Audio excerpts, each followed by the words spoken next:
Assalomu alaykum, hurmatli YouTube kanali obunachilari. Qo'qondagi qurilish texnikalar do'konimizga kraska, lak, emulsiya sepadigan apparatlarimiz yangicha modellardan yetib keldi. Bugungi video obzorimizda shu apparatlarimiz haqida to'liq ma'lumot berib tanishtirib o'tamiz. Video boshida esa manzilimizni eslatib qo'yamiz. Manzilimiz Qo'qon shahar Navoiy Massif Malina Sitavordi yonginasida joylashgan qurilish texnikalari va svarka apparatlar do'koni bo'ladi. Bu kraska, emulsiya, lak sepadigan apparatlarimiz kichkinasi 3000 wattlik, 4500 wattlik, 5500 wattlik ichkarida. Bundan katta va bundan kichkina modellardan ham bor. Kimga qanaqasidan kerak bo'lsa, bemalol kelib xarid qilishlari mumkin. Bugungi obzorimizdagi apparatlarimiz bez releli bo'ladi. Ichkarida esa o'tgan videomizda releli variantlarini obzor qilib tanishtirib berganmiz. Eng kattasi 5500 wattlik bo'ladi.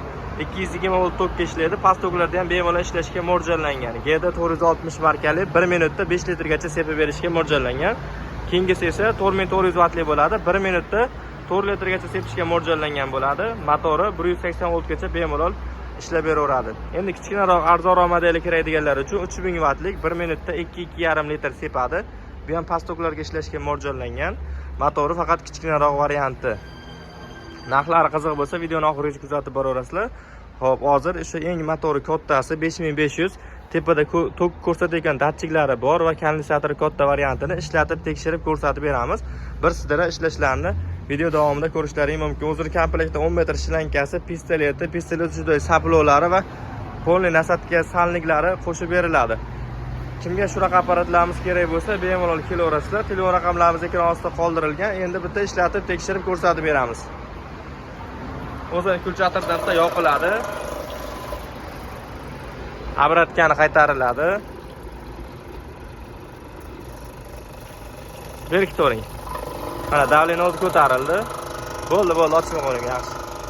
Pistoleti mana shlankasi 10 metrlik, pistolet mana shu holatda bo'ladi.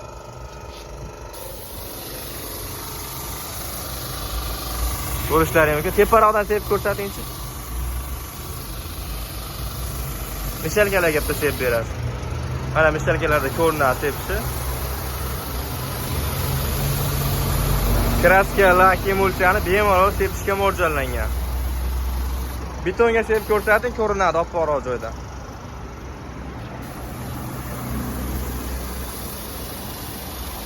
Ko'rishlaringiz mumkin, cho'tka holatda, umuman sachratmaydi ham, bir tekisda sepib beradi.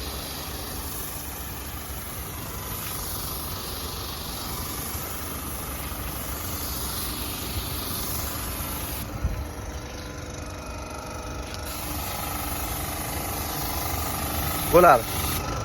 Mana apparatimizning ovozi deyarli yo'q. Mana shu eng baland ovoz mana shu holatda bo'ladi. O'chirgandan keyin mana bitta o'chirib turib, apparatkani bitta ochib yuborsalaring, ichidagi suvlari, davleniyalari chiqib ketadi. Kimga shunaqa apparatlarimiz kerak bo'lsa, ekran ostida nomerlarimizni qoldiramiz, bemalol telefon qilaverasizlar. Narxlariga keladigan bo'lsak, narxlari $250 dan boshlanib, $450 har xil modellardan bor. Xo'p, bu yerda hozir eng kichkinasi mana shu bo'ladi. Ichkarida esa bundan kichkinalari ham bor, bundan katta variantlari ham bor. 5500 liklari bor, undan tashqari hop 2,5 wattliklarigacha bor. Kimga kerak bo'lsa, ekran ostida nomerlarimizni qoldiramiz, telefon qilib kelib xarid qilishlaringiz mumkin. Video yoqqan bo'lsa, bittadan like bosib qo'yasizlar. E'tiborlaringiz uchun kattakon rahmat.